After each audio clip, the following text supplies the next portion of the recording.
Pak ya, slide-nya ya. Sudah, Pak.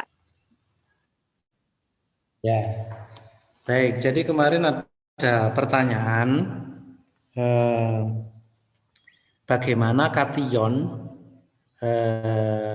bisa diserap oleh tumbuhan.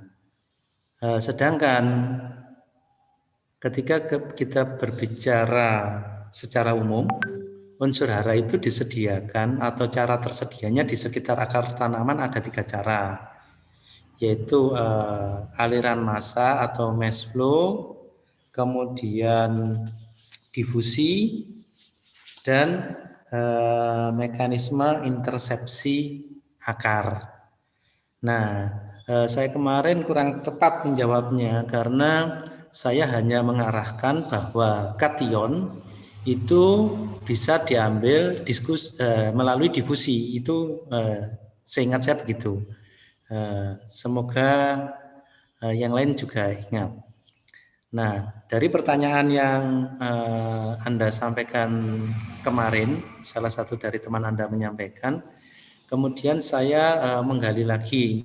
Ternyata bahwa begitu unsur hara tersedia dengan 3 cara ini, itu sama halnya bahwa unsur hara ini juga dapat diambil dengan 3 hal tersebut. Nah, kemarin saya lupa penanyanya siapa yang terakhir ya.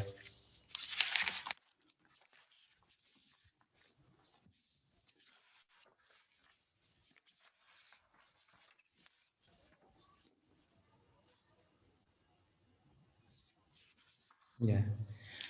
Jadi karena kation itu juga termasuk dalam yang bisa terlarut di air, maka artinya bisa juga masuk ke dalam tumbuhan melalui aliran massa. Jadi saya ingin mengulangi lagi. Tolong nanti jika perlu sambil dicatat.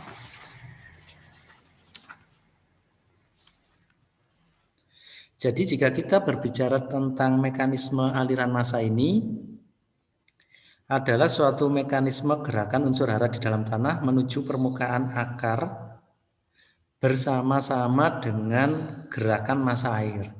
Jadi kata kuncinya adalah bersama-sama dengan gerakan massa air. Nah, semoga Anda bisa membayangkan. Jadi ketika tanaman hidup, tanaman melakukan proses jadi ada penguapan dari organ-organ tanaman itu, maka yang di daerah perakaran airnya akan berkurang. Nah, begitu air berkurang, maka air akan bergerak dari bagian yang masih penuh airnya ke daerah perakaran yang hilang karena terpengaruh proses transpirasi tadi. Nah, begitu air tersedia di dekat perakaran tanaman, maka ketika tanaman melakukan transpirasi lagi, hara-haranya juga otomatis akan masuk ke tanaman. Tetapi tentunya hara-hara yang larut dalam atau bisa dipindahkan ke tanaman melalui aliran massa ini juga tertentu. Misalnya hara-hara nitrogen, kalsium, belerang, dan molibdenum. Kemudian tentang divisi. Nah, secara lebih jelasnya, mekanisme divisi ini adalah mekanisme perpindahan hara tanaman karena perbedaan konsentrasi. Ya, jadi konsentrasinya di dalam tanamannya, dalam hal ini organ akar itu rendah, kemudian baru bisa yang di tanah yang konsentrasinya lebih tinggi masuk ke dalam organ akar tersebut. Beberapa unsur hara yang tersedia melalui mekanisme difusi ini adalah fosfor dan kalium.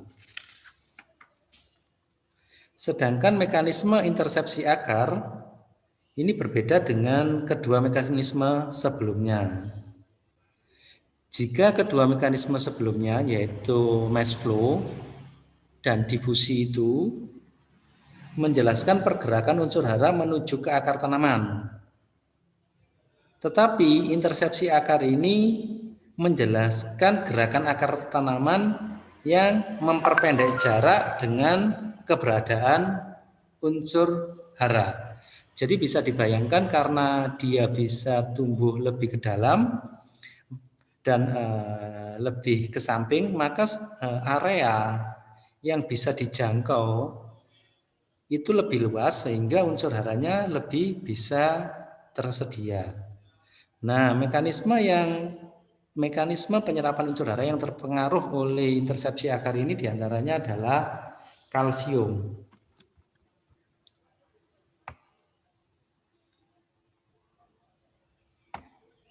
Sehingga bisa dibuat catatan seperti ini, hara-hara apa yang terpengaruh oleh mekanisme penyediaan unsur hara ke tanaman, baik itu mass flow, diffusion, dan root interception.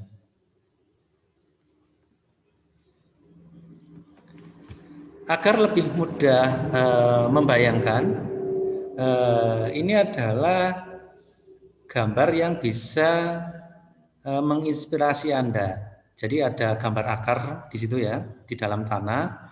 Kemudian ketika terjadi transpirasi, air bergerak ke atas, menguap, maka di situ terjadi fenomena mass flow. Ya, jadi air beserta hara-hara yang ada di air tersebut, yang terlarut di air tersebut masuk ke tumbuhan. Kemudian difusi. Difusi kan hara-hara itu sudah ada di tanah. Ketika konsentrasi hara tertentu di organ akar itu rendah, maka konsentrasi yang lebih tinggi di akar akan masuk. Sedangkan intersepsi bisa dibayangkan ketika akar tumbuh semakin dalam dan semakin ke samping, maka hara-hara yang ada di tanah tentunya jaraknya akan lebih dekat, sehingga ini akan lebih mempermudah pengambilan hara tersebut oleh tumbuhan. Nah, itu yang ingin saya garis bawahi tentang jawaban saya untuk pertanyaan terakhir kemarin. Jadi saya ralat bahwa kation hanya masuk melalui mekanisme difusi saja. Ya, seperti itu. Ya, apakah masih ada yang ingin didiskusikan terkait nutrisi mineral?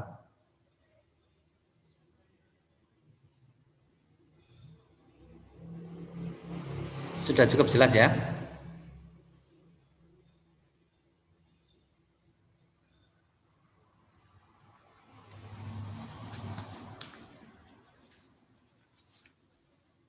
Nah, saya ingin mengingatkan satu lagi. Saya kemarin menyatakan bahwa unsur CHO itu adalah unsur-unsur atau hara makro yang bisa diambil dari udara, ya, bisa membayangkan kan ya.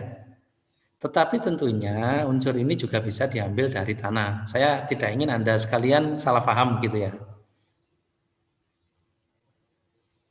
Nah, baik. Jika tidak ada pertanyaan, maka saya akan berganti ke topik selanjutnya. Nah, saya ingin jika kemudian Anda terinspirasi atau kemudian mempunyai pertanyaan di tengah presentasi saya, Anda bisa menyela langsung saja, Pak izin bertanya, begitu ya. Langsung mengeluarkan suara karena bisa jadi jika lewat chat tidak terbaca.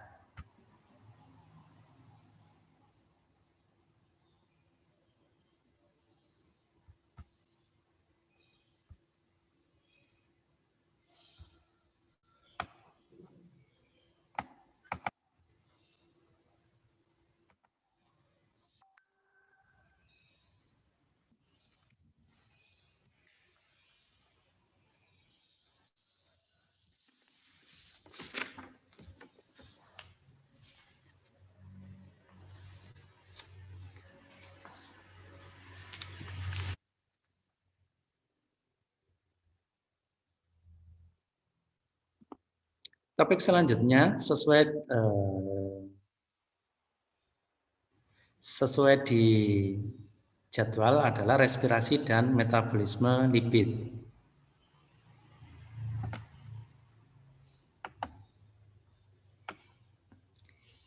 Tentunya Anda semua sangat paham apa definisi respirasi tersebut. Pada sel tumbuhan, respirasi ini digunakan untuk pelepasan energi kimia yang berasal dari simpanan makanan yang berupa karbohidrat, lemak, dan protein. Tumbuhan alat-alat respirasinya diantaranya adalah stomata, lentisel, dan ujung akar.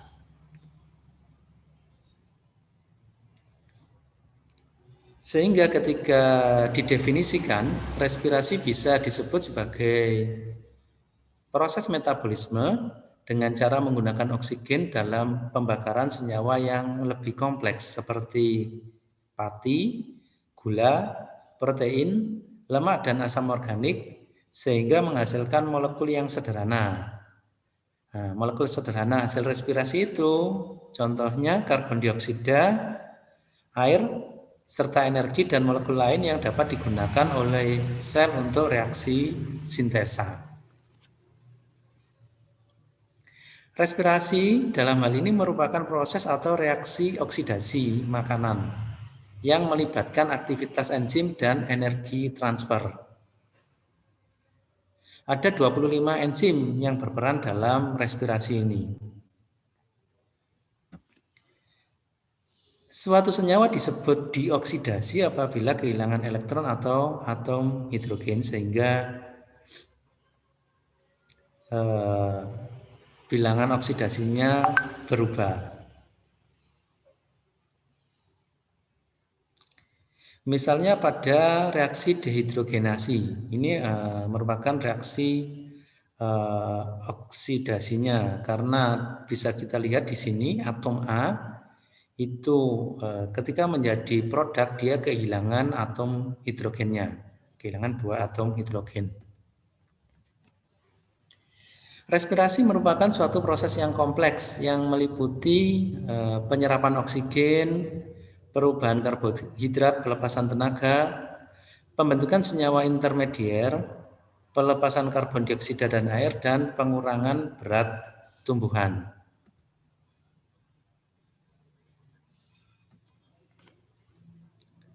Dalam proses respirasi terjadi oksidasi glukosa. Dan oksidasi sempurna glukosa dapat digambarkan sebagai berikut.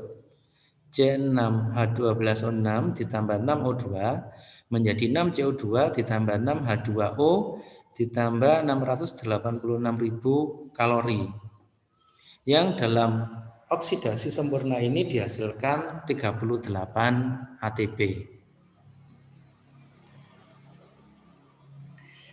Ketika kita berbicara respirasi, kita mengenal respirasi aerob dan respirasi anaerob. Respirasi aerob didefinisikan sebagai proses biologis yang memobilisasi senyawa-senyawa organik dan kemudian senyawa tersebut dioksidasi dengan cara yang terkendali.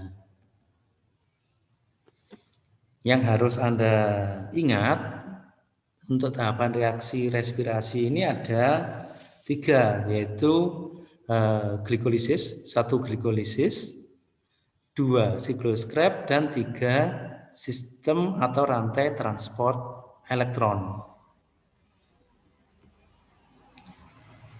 Nah, Anda bisa melihat gambar skematis seperti ini, banyak sekali disampaikan di buku-buku teks.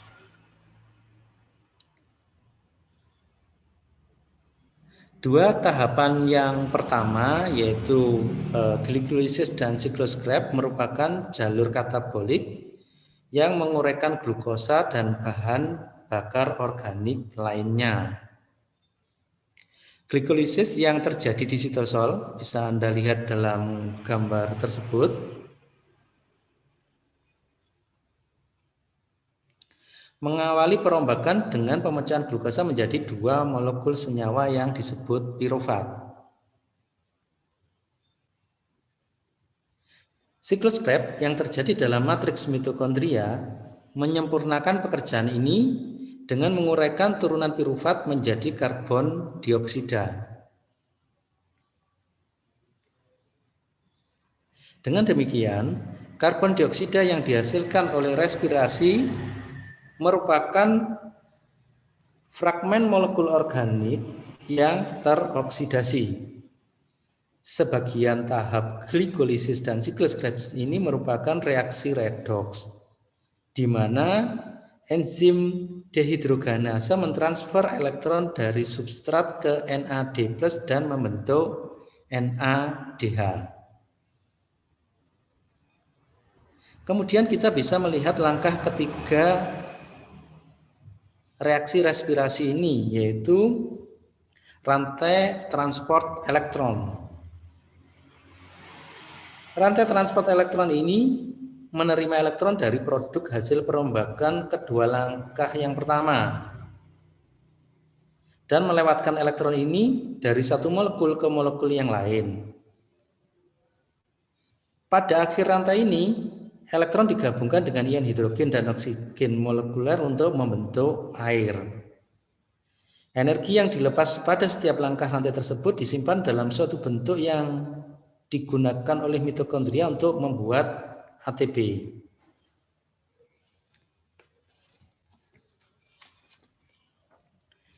Nah, agar Anda juga kaya akan informasi,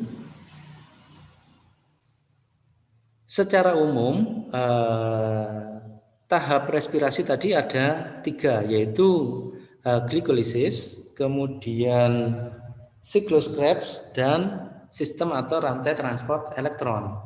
Tetapi ada beberapa ahli juga yang membagi respirasi menjadi 5 proses terkait dengan produk-produk penting yang dihasilkan. Ketika Anda memilih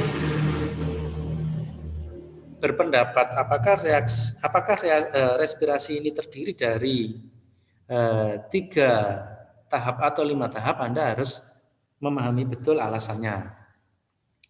Jadi ahli-ahli yang membagi respirasi menjadi 5 proses itu menyebutkan proses-prosesnya sebagai yang pertama glikolisis, kemudian kedua adalah jalur pentosa fosfat, kemudian ketiga TCA atau tricarboxylic acid cycle, kemudian 4 glyoxylat cycle, dan kelima gluconeogenesis.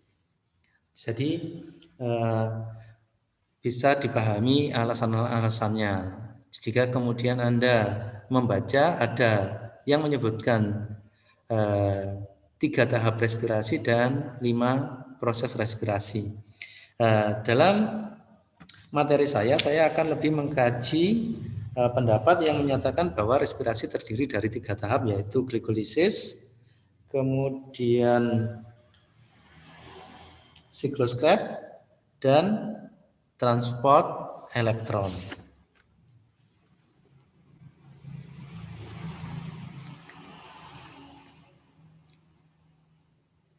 Bagian ini tadi yang menjelaskan tentang pentosa fosfat pathway-nya atau PPP.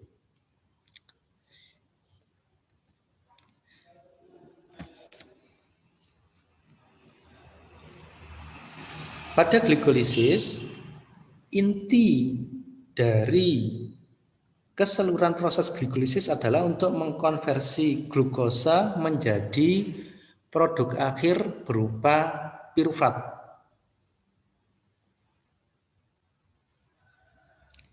Pada proses glikolisis ini, satu molekul glukosa yang memiliki 6 atom karbon pada rantainya akan terpecah menjadi produk akhir berupa 2 molekul pirufat. Jadi yang harus hafal di luar kepala bahwa satu molekul glukosa menjadi 2 molekul pirufat. Satu molekul glukosa tadi memiliki 6 atom karbon, ketika menjadi 2 molekul pirufat, masing-masing molekul pirufatnya memiliki 3 atom karbon. Proses ini berjalan melalui beberapa tahapan reaksi yang disertai dengan terbentuknya beberapa senyawa seperti glukosa 6-fosfat dan fruktosa 6-fosfat. Nah, glukosa 6-fosfat dan fruktosa 6-fosfat ini disebut sebagai senyawa antara. Jadi jangan bingung ketika kemudian Anda menemukan istilah atau terminologi senyawa antara.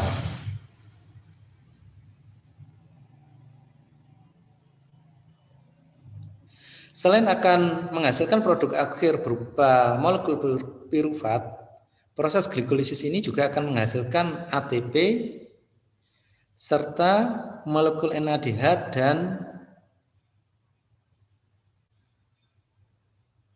serta molekul NADH maksud saya, di mana satu NADH ini setara dengan 3 ATP.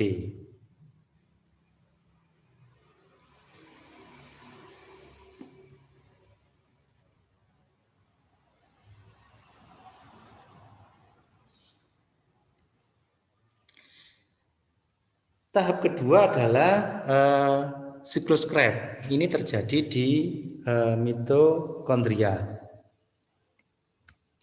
Siklus Krebs ini merupakan pusat bagi seluruh aktivitas metabolisme tubuh.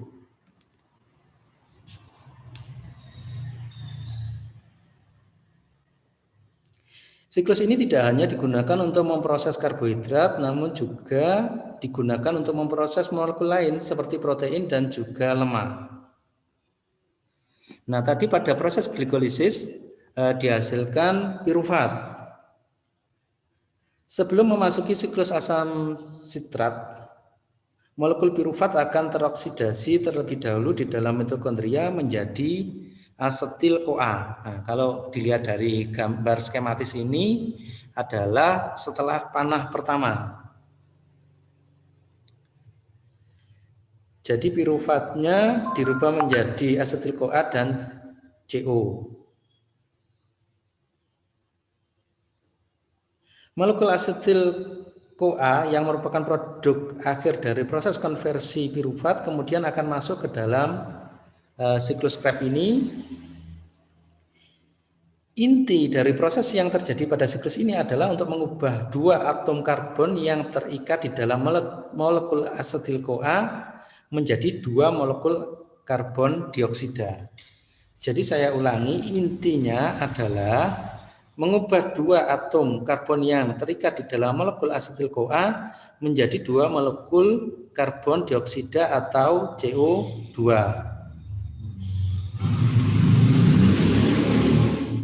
Kemudian membebaskan koenzim A serta memindahkan energi yang dihasilkan pada siklus ini ke dalam senyawa NADH, FADH, dan GTP.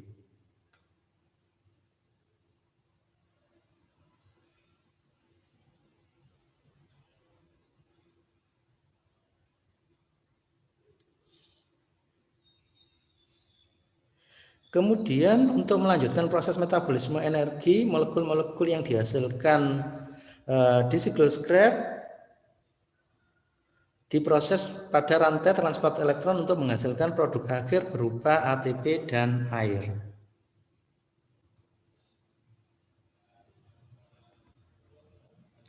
Sehingga dari 3 tahap tadi, yaitu tahap respirasi yang merubah glukosa menjadi CO2 dan H2O dan juga dihasilkan energi, bisa dibuat perincian sebagai berikut. Tahap pertama yaitu glikolisis menghasilkan 2 ATP, tahap kedua siklus Krebs menghasilkan 2 ATP, dan tahap ketiga fosforilasi oksidatif atau rantai transport elektron menghasilkan 3-4 ATP sehingga total hasil respirasi adalah 38 ATP. Ini adalah organisasi dari rantai transport elektron.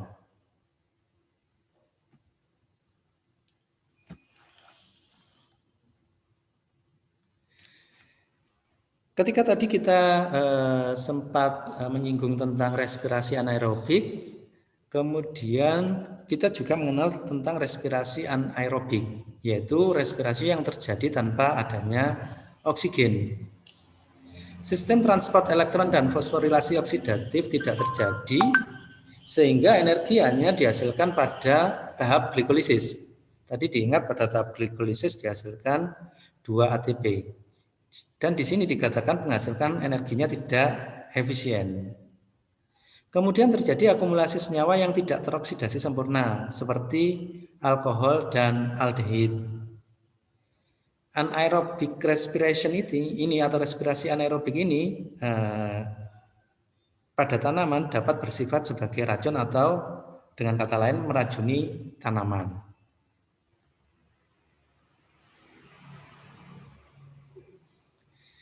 Sehingga jika dirangkum, perombakan glukosa tentunya melalui perubahan-perubahan menjadi senyawa intermedier atau intermediate yang hasil akhirnya adalah asam pirufat. Ketika asam pirufat ini dikonversi secara aerob akan menghasilkan CO2 dan H2O dengan 686.000 kalori, sedangkan di anaerob akan menghasilkan aldehid, alkohol, karbon dioksida dan 15.000 kalori. Bisa dilihat penghasilan energinya berbeda sangat jauh.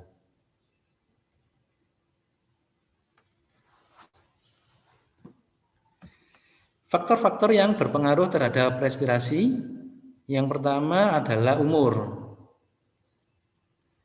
Jika umur lebih tua, maka banyak hasil fotosintesis untuk respirasi karena proporsi organ fotosintesis banyak hasil fotosintesis untuk respirasi sehingga proporsi organ fotosintetik terhadap respirasi kecil. Kemudian daun, pucuk, tunas, dan kambium respirasi lebih besar. Naungan, tanaman di tempat terbuka fotosintesis tentu saja respirasinya lebih besar. Kemudian faktor yang lain ada ketersediaan substrat, nomor 3 hidrasi atau penggabungan dengan molekul-molekul air, kemudian keempat kadar air dalam tanah, kemudian kelima suhu udara dan suhu dalam tanah, kemudian komposisi atmosfer, kemudian rangsangan karena luka, dan kedelapan zat-zat kimia. Aktivitas respirasi terbesar ada di daun, kambium, ujung akar, ujung batang, dan jaringan yang muda. Aktivitas respirasi rendah ada pada bagian dorman. Aktivitas respirasi rendah juga terjadi ketika suhu rendah dan kadar air yang rendah. Kemudian ketika membahas respirasi ini, Anda akan membaca atau menemukan tentang koefisien respirasi atau perbandingan antara volume CO2 yang diproduksi dengan O2 yang digunakan.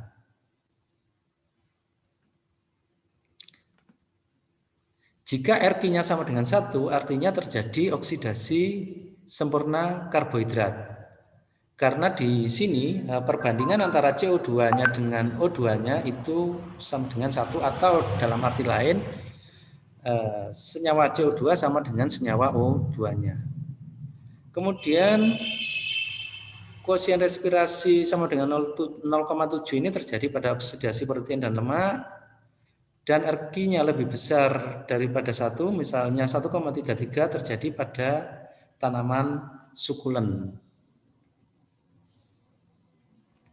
Nilai RQ ini tergantung pada sifat substrat respirasi atau jumlah O2 dalam substrat respirasi dan sejauh mana substrat diuraikan. Kemudian apakah semua O2 yang diserap habis digunakan dalam respirasi atau sebagian digunakan untuk tujuan yang lain. Nah, pentingnya nilai RQ ini adalah memberikan gambaran dari tipe substrat yang digunakan untuk respirasi dan derajat respirasi aerobik yang berjalan. Dari penjelasan saya tentang respirasi tadi, saya persilahkan jika ada yang ingin didiskusikan atau ditanyakan, atau boleh ketika Anda ingin menambahkan informasi. Ya, saya persilahkan.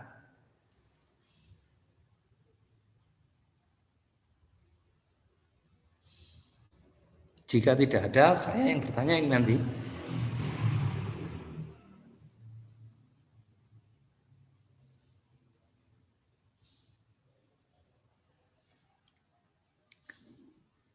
Belum ada pertanyaan ya?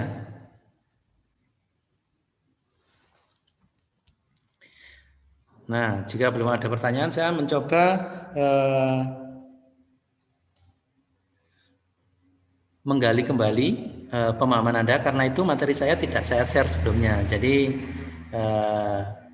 Anda bisa secara cepat browsing di internet begitu ya jika ada pertanyaan atau mengingat apa yang sudah saya jelaskan. Nah, pertanyaan pertama saya, apakah definisi? Ada yang ingin berpendapat? Mungkin bisa langsung ini ya, tekan angkat tangan begitu ya.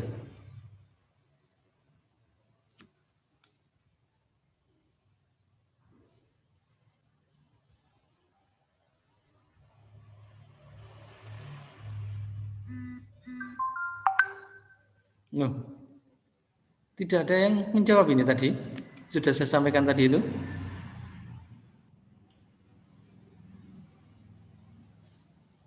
Mohon maaf Pak Dian, mungkin bisa diulang lagi pertanyaan tadi, sempat putus sedikit Pak tadi. Ya. Pertanyaannya Pak, tadi pertanyaannya kayaknya sempat terputus sedikit, jadi agak kurang jelas tadi Pak pertanyaannya. Mohon maaf. Kalau selama ini tadi penjelasan saya bisa terdengar jelas enggak ya?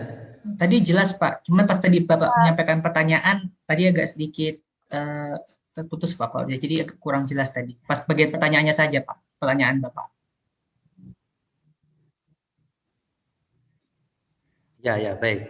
Tadi ada suara Putri tadi, suara perempuan.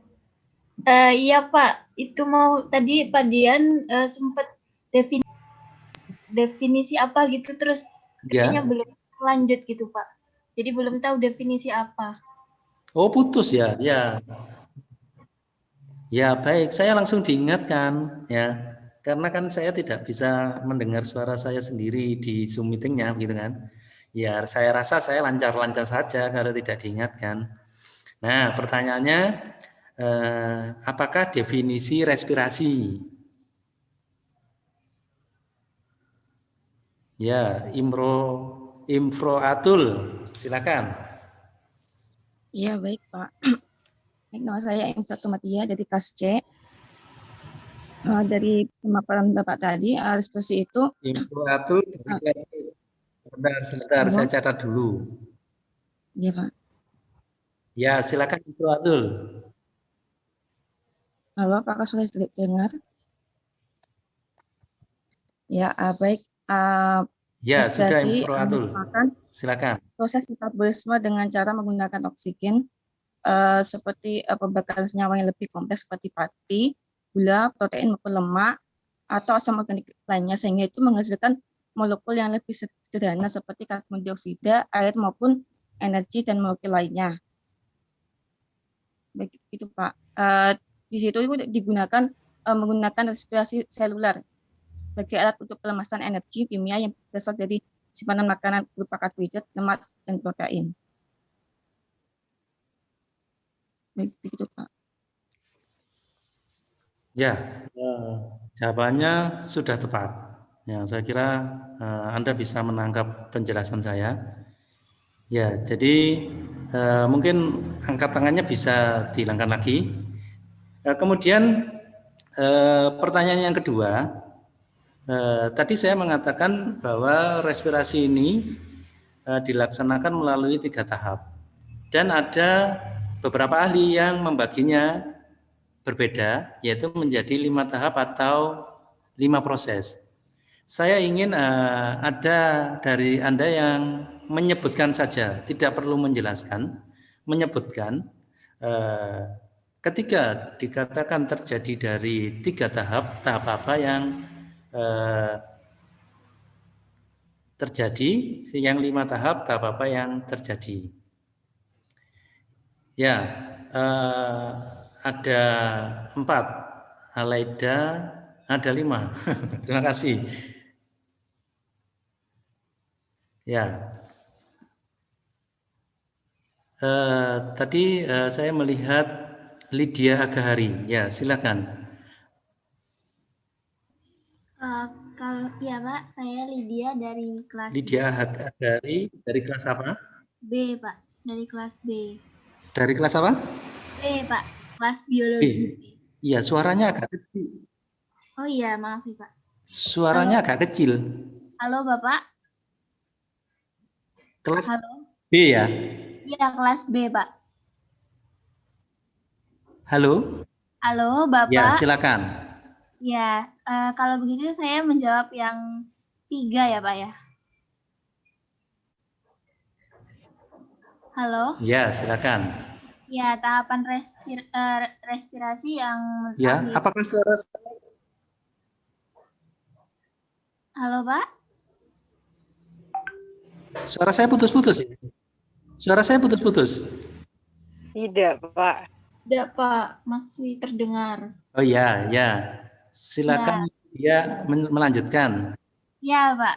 Baik, tahapan respirasi yang menurut ahli ada 3 itu glikolisis, siklus Krebs, dan transport elektron, rantai transport elektron, Pak.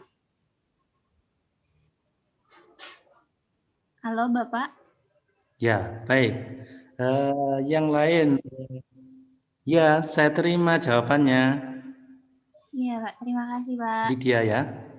Ya, karena tadi pertanyaan saya, ya terima kasih juga. Pertanyaan saya juga menyinggung tentang 5 proses. Saya persilahkan Nisa Nabila bisa menyebutkan lebih lengkap yang tadi bisa diulangi 3 tahap yang disebutkan Lydia dan ditambah 5 proses tadi. Baik Pak, izin menjawab. Perkenalkan nama saya Nisa Nabila dari kelas B. Jadi beberapa ahli itu ada yang berkata silakan ada Nisa. 3. Halo Pak, apakah suara saya masuk? Ya, terdengar jelas. Iya Pak. Ya, jadi kalau untuk 5 tahapnya sendiri itu ada pertama itu glikolisis, lalu yang kedua jalur pentosa fosfat, lalu yang ketiga itu ada TCA, yang keempat ada glikolat, glikolat, terus yang terakhir itu ada glikoneogenesis seperti itu Pak. Sedangkan kalau untuk 3 tahap sendiri ada glikolisis, siklus Krebs, dan transport dari elektron seperti itu Pak. Terima kasih.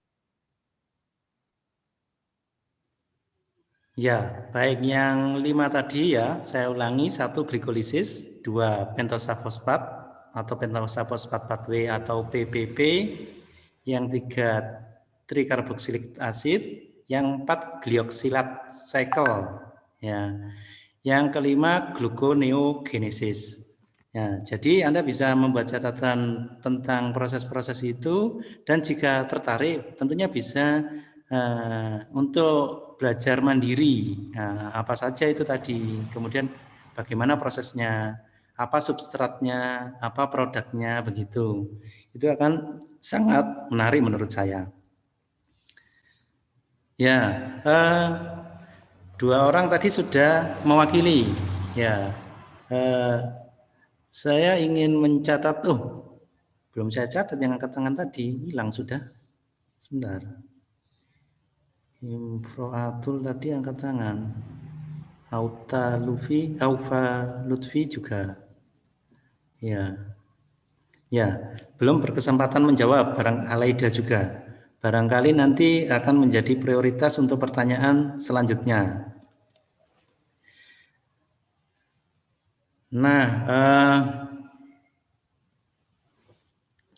tentang glikolisis, saya ingin ada yang menjelaskan atau mengingat kembali apa itu glikolisis. Tadi saya sempat menggarisbawahi, intinya adalah, nah Anda bisa memulai dari situ. Ya, silakan jika ada yang ingin berpendapat.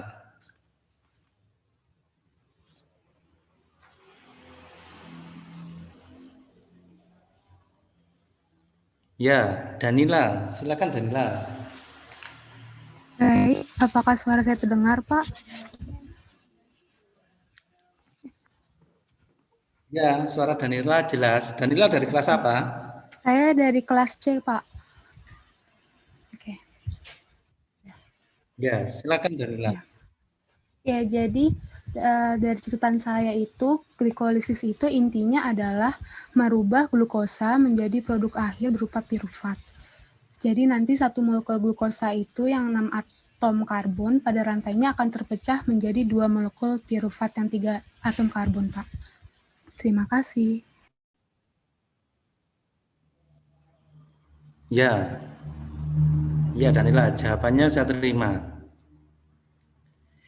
Nah, apakah ada yang ingin menambahkan apa saja yang dihasilkan pada glikolisis ini? Tadi Danila sudah, maaf,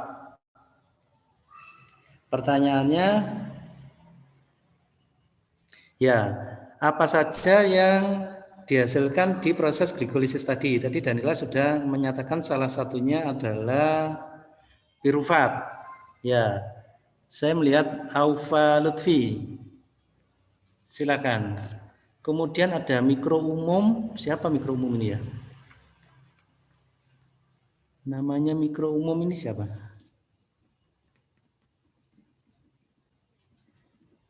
Aufa Lutfi dulu, silakan berpendapat. Halo, apakah suara saya Ya, jelas? Aufa Lutfi kelas apa? Kelas apa? Ya, terdengar jelas. Ya, jadi Ya, silakan. produk Aufa. dari proses glikolisis itu ada asam pirufat, NADH, dan juga ATP.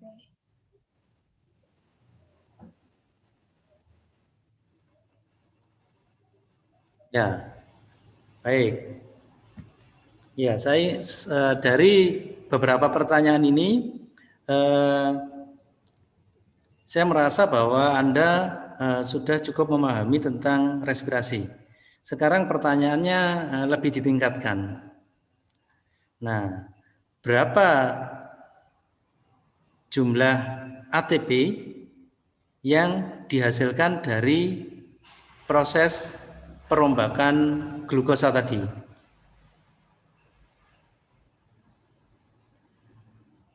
Ya, Desti Ramadhani, silakan. Jadi hasil ATP yang dihasilkan dari proses perombakannya itu 38 ATP, Pak.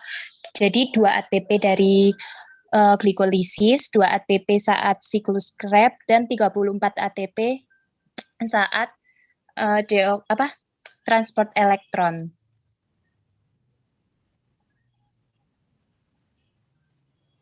Ya, demikian memang betul jawabannya.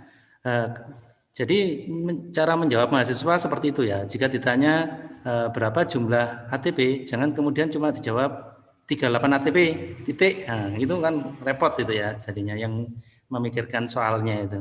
Ya. Jadi 38 ATP tadi sudah dirinci oleh Desti dan jumlahnya tetap. Ya. Nah, jika dikatakan ya tadi yang Aura angkat tangan belum berkesempatan, tidak apa-apa, sudah saya catat. Pertanyaan selanjutnya, jika ada yang mengatakan bahwa respirasi itu atau perombakan glukosa itu menghasilkan 38 ATP, dan ada yang mengatakan jika perombakan glukosa menghasilkan 36 ATP, manakah yang benar?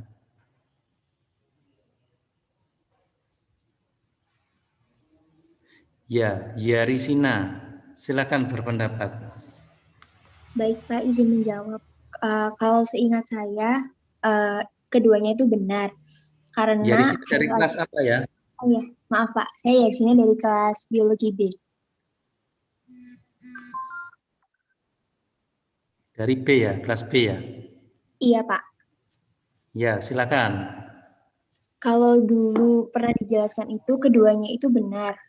Hasil akhir dari perombakan itu menghasilkan 38 ATP, tetapi ada yang menyebut 36 ATP. Kenapa? Karena 2 ATP lagi itu digunakan untuk menembus mitokondria sehingga siklusnya itu tetap berjalan. Seperti itu, Pak. Ya, ya, tepat jawabannya. Jadi jika dibahas lebih lengkap, maka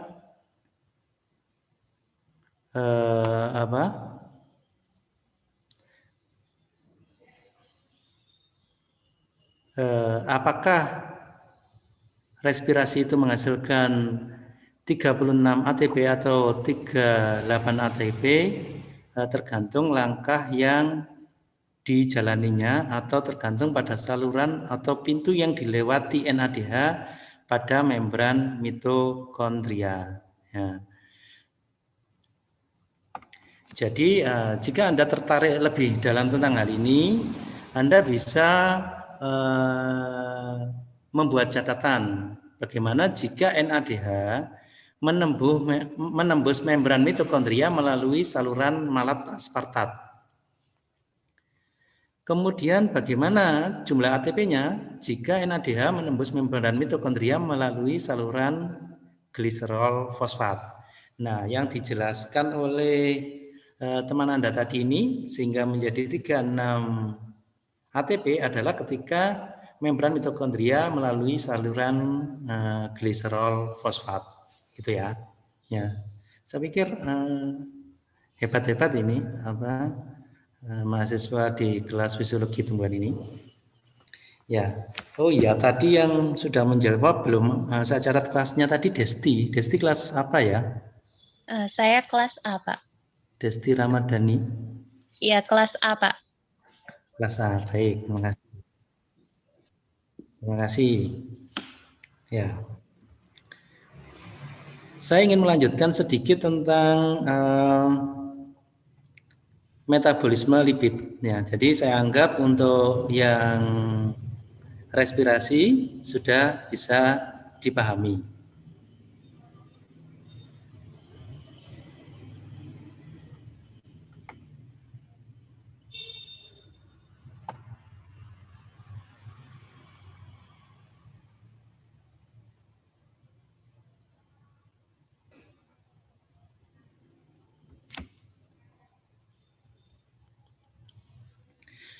Nah, jika di hewan lipid ini biasanya digunakan untuk penyimpan energi, tetapi justru di tumbuhan digunakan digunakan sebagai penyimpan karbon. Jadi dikatakan bahwa fats and oils biasanya menggunakan dua istilah itu adalah bentuk penyimpanan yang penting di biji.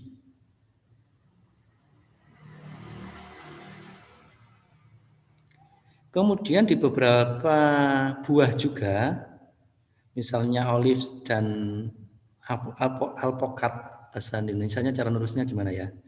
Itu juga menggunakan lemak dan oil ini sebagai penyimpanan.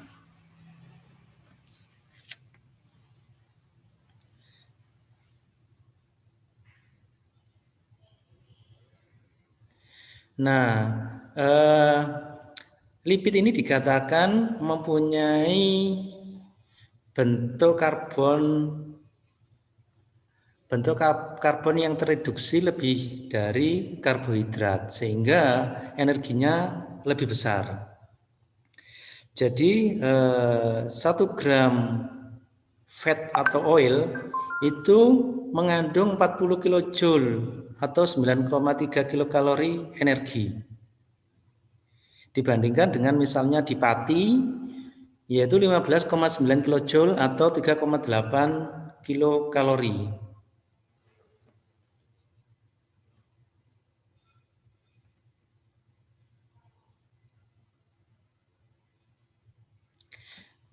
Nah, jika kita berbicara tentang lipid ini, sebenarnya istilah lipid ini itu mencakup berbagai senyawa trigliserida sederhana. Jadi jangan lupa gliserida, jadi yang mengandung 3 gliserida sederhana. Kemudian lipid bisa mencakup senyawa majemuk berupa fosfolipid dan gligolipid. Jadi lipid yang berikatan dengan fosfor dan lipid yang berikatan dengan rantai gluko. Kemudian senyawa lain seperti kutin dan suberin serta wax. Nah, sifat lipid ini adalah kelarutannya dalam air itu rendah. Ya. Kemudian mudah larut dalam pelarut organik seperti aseton, benzen, dan ether. Jadi jika melarutkan lipid, lebih cocok menggunakan aseton, benzen, dan ether daripada menggunakan air.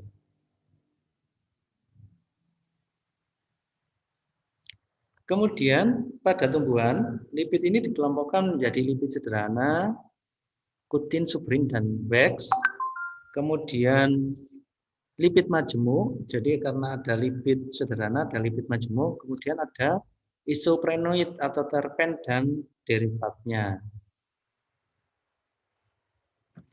Nah, perannya sebagai penyusun protoplasma.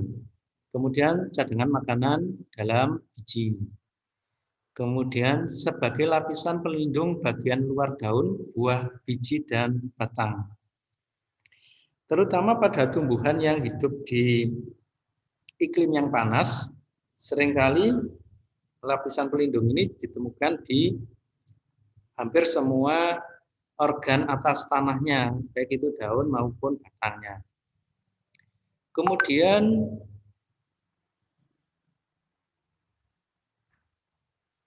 merupakan produksi getah pada pinus, yaitu berupa resin dan terpentin, dan pada karet, yaitu berupa lateks. Bentuknya adalah terpen dalam hal ini.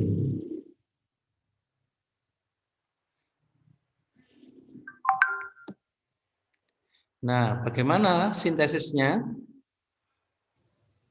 Sintesis lipid biasanya dilakukan pada organ atau jaringan di mana lipid tersebut tersimpan. Mengapa pada organ itu saja?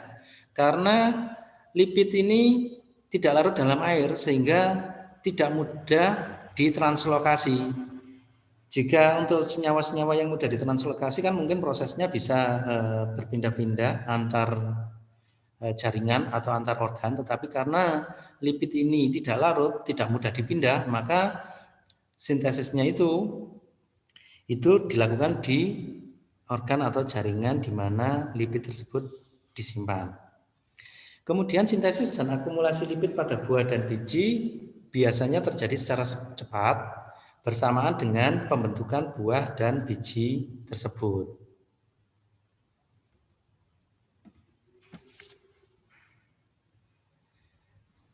Pada saat biji berkecambah, lipid diubah menjadi asam lemak dan gliserol. Kemudian gliserol diubah menjadi alfa gliserol fosfat, lalu menjadi dihidroksi aseton fosfat. Kemudian dipecah lebih lanjut menjadi jalur glikolisis, dioksidasi melalui siklus Krebs dan menghasilkan energi atau dirubah menjadi gula. Nah, ini proses-proses perubahan lipid pada saat biji berkecambah.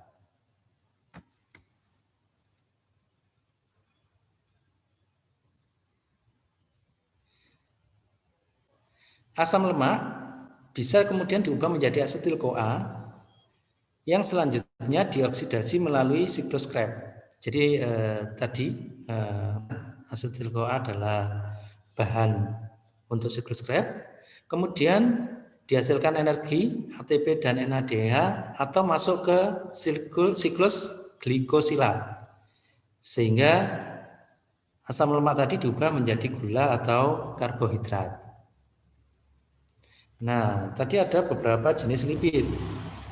Lipid sederhana misalnya.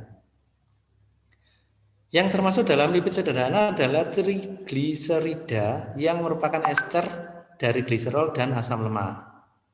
Sifatnya, trigliserida ini pada suhu kamar berbentuk cair. Sedangkan juga bisa berbentuk padat. Nah, yang berbentuk cair pada suhu kamar seringkali disebut sebagai minyak atau oil, dan yang berbentuk padat disebut sebagai lemak atau fat. Nah, rumus molekul dari trigliserida adalah sebagai berikut. Ya, ada R1, R2, dan R3 yang merupakan rantai C dari asam lemaknya terikat dengan gugus COOCH dan COOCH2.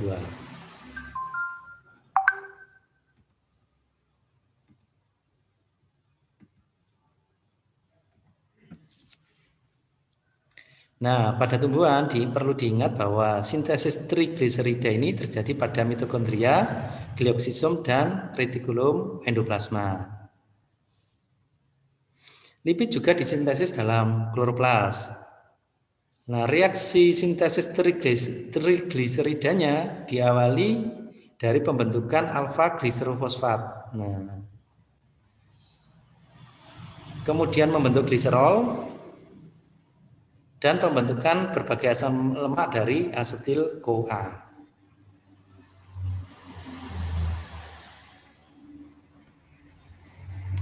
Ketika kita berbicara tentang asam lemak, maka akan ada terminologi asam lemak jenuh dan asam lemak tak jenuh. Nah, bagaimana cara membedakannya? Pada asam lemak jenuh tidak ada ikatan ganda antara dua atom C. Sedangkan asam lemak tak jenuh terdapat ikatan ganda antara dua atom C. Anda bisa mencari berbagai contoh asam lemak jenuh dan asam lemak tak jenuh. Nah, di sini dicontohkan beberapa. Yang lemak jenuh tadi, yang tidak ada ikatan ganda antara dua atom C-nya adalah misalnya laurik, mistirik, palmitik, stearik. Kemudian yang asam lemak tak jenuh ada oleik, linoleik, atau linolenik. Atau kalau biasanya ditulis dalam bahasa Inggris, yang bahasa Indonesia bisa Anda cari sendiri saja.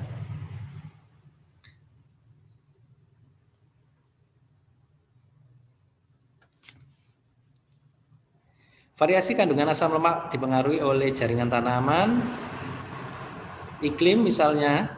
Nah, untuk penjelasan jaringan tanaman, misalnya pada jaringan biji, mengandung asam lemak yang jauh lebih banyak daripada daun dan bagian tanaman yang lain.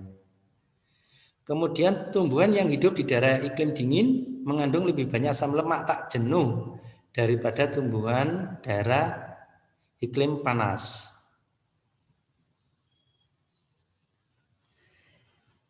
Jika kandungan asam lemak tak jenuh dalam membran sel tinggi, maka fase transisi dari cair ke padat karena sifat yang lebih lambat ini merupakan sifat dari asam lemak tak jenuh tadi. Hal ini juga dipengaruhi dari tadi ada tidaknya ikatan ganda pada atom C-nya ini. Nah, jika fase transisi dari cair ke padat lebih lambat, hal ini menyebabkan tanaman lebih tahan terhadap chilling injury atau gangguan karena suhu dingin. Kemudian ada wax, kutin, dan suberin.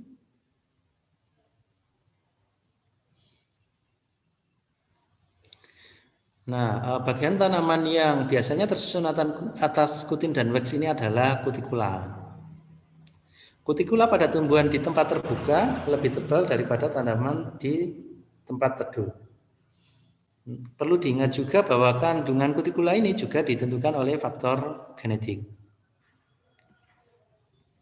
Nah, fungsi dari kutikula adalah mengurangi penguapan air dan perlindungan terhadap serangan patogen.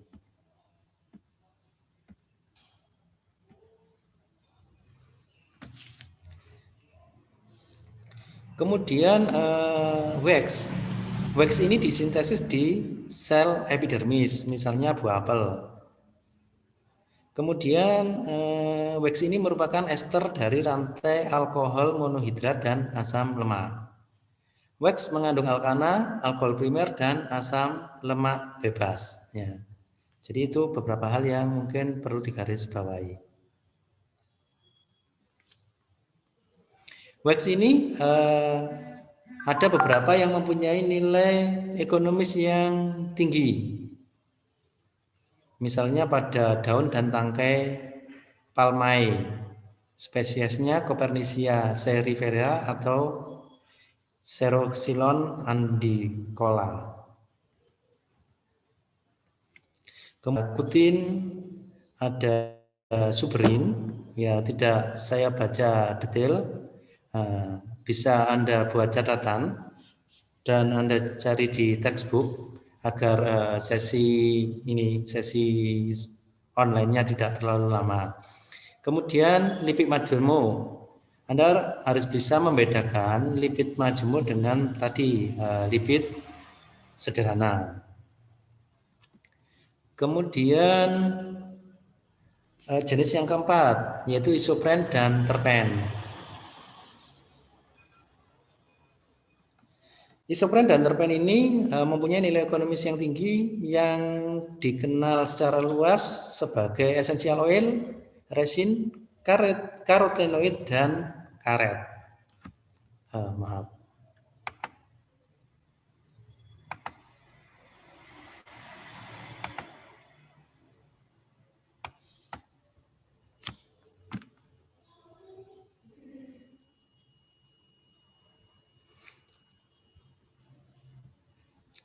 Nah, di antara ini saya turn off share screen-nya karena tinggal sedikit. Jadi ada penjelasan tentang essential oil yang merupakan bagian dari isopren atau terpen tadi, merupakan senyawa dengan rantai lurus atau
dari penjelasan saya tadi, contoh-contoh lipid, contoh minyak, jadi fats and oil tadi, kemudian sintesisnya tadi, kemudian dicontohkan pada biji pada saat berkecambah, apakah ada yang ingin didiskusikan?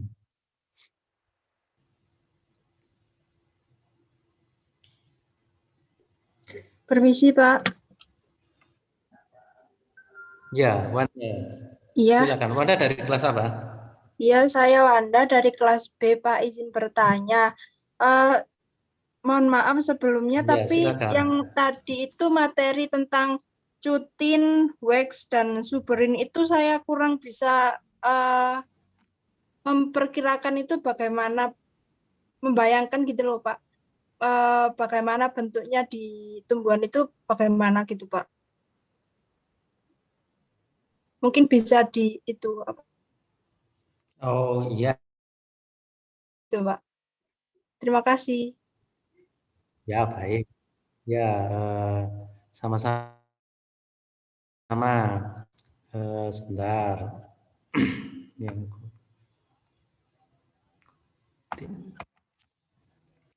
ya,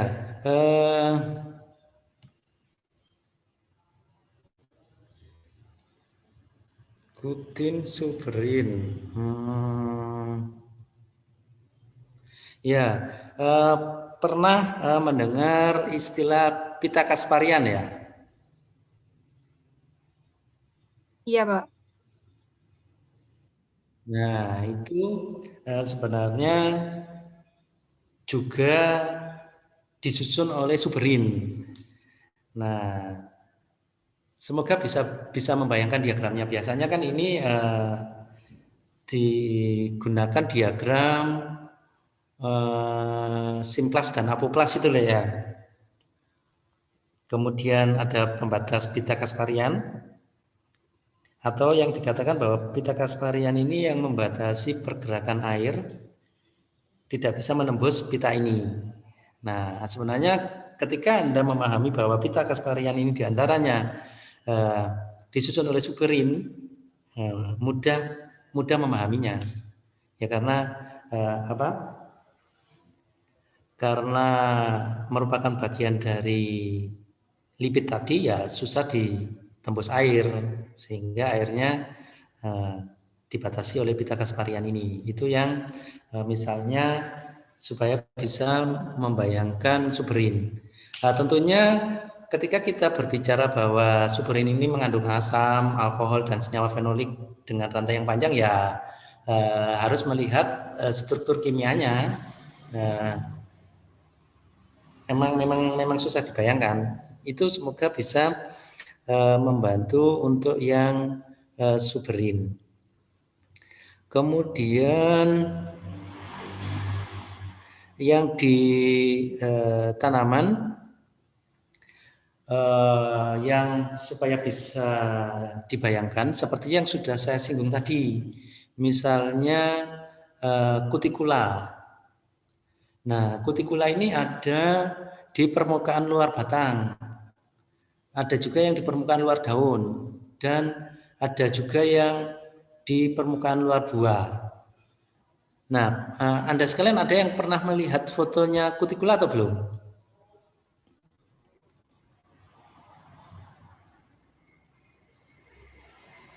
Nah, jika belum, nanti bisa di browsing ya kutikula gitu ya. Nah, ini merupakan contoh yang sebenarnya mudah dibayangkan untuk kutin tadi. Nah, kalau Anda membayangkan bahwa kutin merupakan polimer dari hidroksi asam lemak, susah. Tetapi kalau misalnya kemudian Anda membayangkan bahwa kutin ini merupakan salah satu penyusun kutikel, kemudian melihat foto kutikula, kira-kira akan lebih mudah. Itu yang bisa saya sampaikan untuk membantu Anda Karisma tadi dan menjawab pertanyaan tadi. Ya, semoga ini lebih aktif mencari informasi-informasi tambahan, begitu ya Wanda ya. Baik, Bapak. Terima kasih atas penjelasannya. Ya, sama-sama. Ada yang ingin didiskusikan lagi?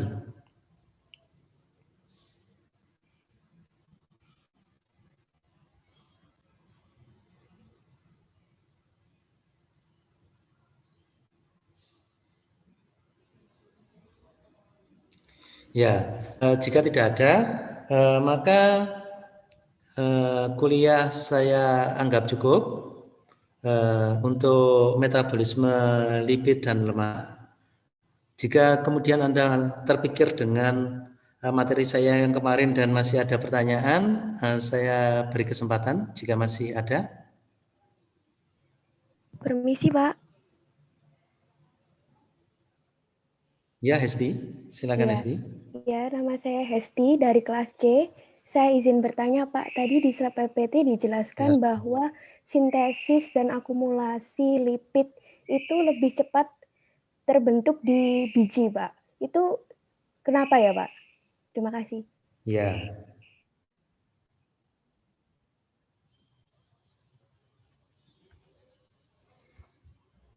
Ya,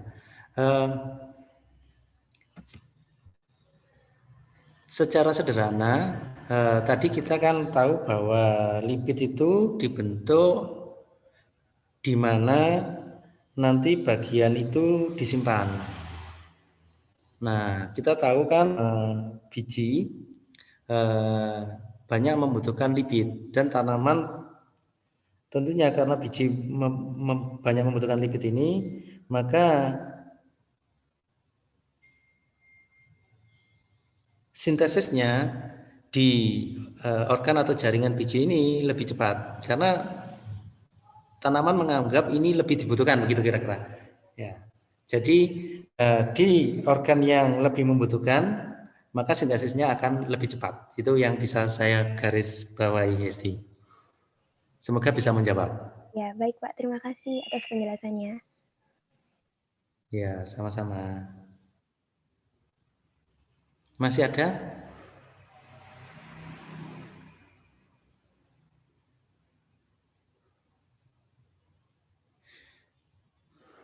Ya, baik. Oh iya, untuk presensinya apakah bisa Anda akses atau tidak?